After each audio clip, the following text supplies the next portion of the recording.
Salah satu wilayah yang mulai kewalahan menghadapi naiknya jumlah pasien COVID-19 adalah Kudus, Saudara, Jawa hingga Tengah. saat ini kasus COVID-19 di Kabupaten Kudus, Jawa Tengah Apakah masih lonjakan tinggi. kasus di Kabupaten Kudus, Jawa Tengah betul dipicu varian Sejumlah rumah sakit Delta rujukan COVID-19? kewalahan dan Lalu apa yang sukarelawan perlu pengubur diwaspadai jenazah dari bekerja varian ekstra asal India karena ini? meningkatnya Angka kasus kematian di Kabupaten pasien Kudus. COVID-19 di Kudus mencapai 32 orang dalam 2 hari. Dari awal memang untuk prediksi saya meleset, karena untuk di saat tahun 2020 pertama kali ada COVID, terus setelah itu kan ada hari raya, itu sempat di Kudus itu sampai ada angka kasus 180 kasus. Untuk puncak kasus di sini 12 Juni 2021, kasus aktif sampai 2.342, sangat luar biasa itu. Kasus baru harian aja sampai 500, Mas. Harian itu puncaknya. Nah, itu. Jadi rata-rata di atas 200, 300 sampai 500 ya. Kematian rata-rata di atas 20 per hari. Bahkan sampai puncaknya tuh 34, ada beberapa hari sampai 34 itu kasus kematian. Bor isolasi hampir 100%. Di semua rumah sakit baik lini 1, 2 maupun 3.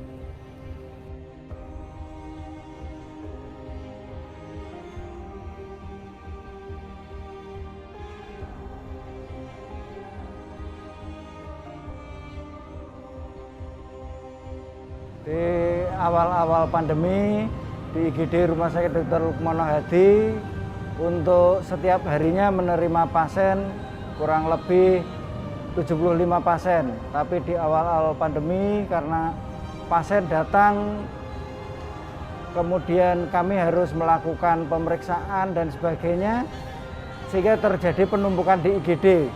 Ditambah pasien yang datangnya pada saat itu bersamaan. Sehingga penumpukan pasien yang di IGD ini membuat kami yang cukup kewalahan. Pasien yang datang dengan COVID rata-rata sudah mengalami sesak nafas, kepanikan keluarga cukup tinggi, kemudian saturasi juga banyak yang sudah mengalami penurunan. Yang paling menyentuh sih waktu itu penuh ya Mas, penuh, kita itu sampai bingung mana yang harus didahulukan. Semua butuh dirawat, butuh butuh diutamakan juga. Kadang sehari full kita bingung mau yang mana dulu yang harus dirawat, sedangkan mereka juga butuh oksigen. Karena saturasi kan kurang dari 90 ya, kebanyakan sesek banget. Kami di kepolisian itu melaksanakan apa yang disebut dengan manajemen kontingensi. Bagaimana arahan dari Bapak Kapolri, kemudian dari Bapak Kapolda juga menjabarkan tentang manajemen kontingensi. Kami penanganan dari hulu ke hilir dengan melaksanakan kegiatan-kegiatan preemptif, preventif, sampai dengan represif. Ada kegiatan-kegiatan yang preemptif seperti penyemprotan disinfektan, kami mendapat BKO dengan pores-pores sekitar, kemudian juga ada mobil-mobil penerangan keliling yang secara masif memberikan penerangan tentang prokes serta dan edukasi kepada masyarakat. Kami juga menggalang tokoh-tokoh agama, tokoh-tokoh daerah, karena karakteristik Kudus ini sedikit berbeda dengan yang lain. Bahwasanya di sini mengedepankan ketokohan, Mas.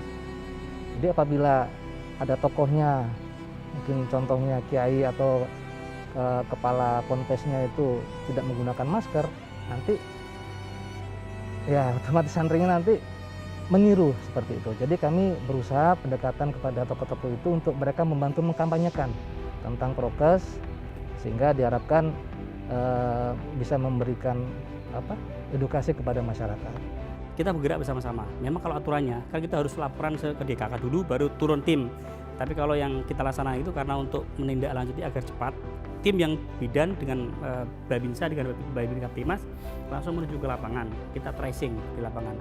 Untuk penanganan COVID di desa ini selama PPKM Mikro kemarin berjalan itu memang kami tidak bisa bekerja secara sendiri nih. Kami bekerja 4 sinergi dari kesehatan, dari Babin Kamtipmas, Babinsa, dan desa.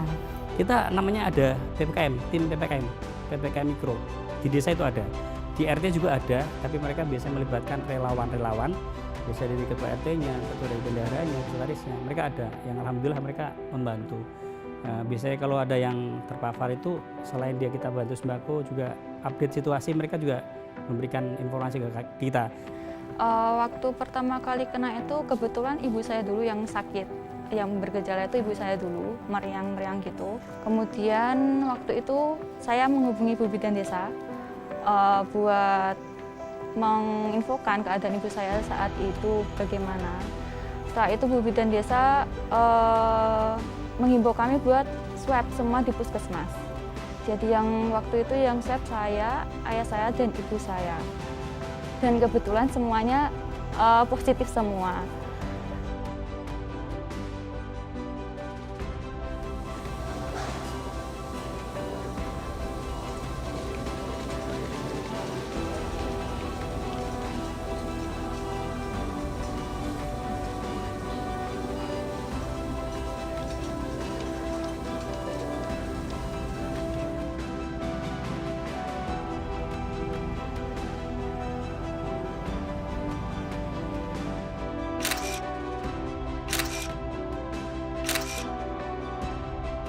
Harapan kita emang tujuan kita zero cases, jadi harapannya ke depan kita benar-benar zona hijau.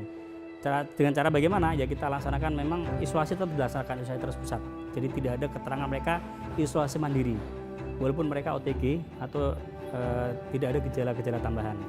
Harapan kita mereka yang masih berada di rumah isolasi mandiri bisa kita arahkan untuk isolasi terpusat. Sambil dengan dinyatakan mereka benar-benar sembuh, kembali ke rumah, kembali ke masyarakat dalam kondisi yang sudah tidak positif lagi. Pesannya ya COVID itu ada, tetap jaga kesehatan, tetap patuhi protokol kesehatan. Ya membosankan sih, cuman ya lebih baik mencegah kan daripada mengobati. Karena kena COVID itu juga gak enak.